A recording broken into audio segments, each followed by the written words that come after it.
Create multiple instances of any application. Hello everyone, welcome to this channel. I'm Emily and I'm here to help you out today. So without any delay, let's get started. So first of all, launch the settings application on your device over here. As you tap on settings application, it will land you to the settings page.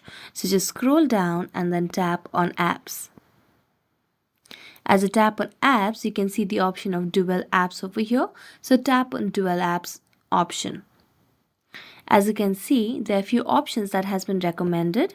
Now, if you want to create the multiple instances or dual apps on Android, what you can simply do is tap on the chat and then toggle on this option of dual apps, and it will give you a pop-up that creating dual apps requires working with Google services. So if you really want to create a dual app for Google services, so you just have to turn on and you'll be able to create multiple instances of any application.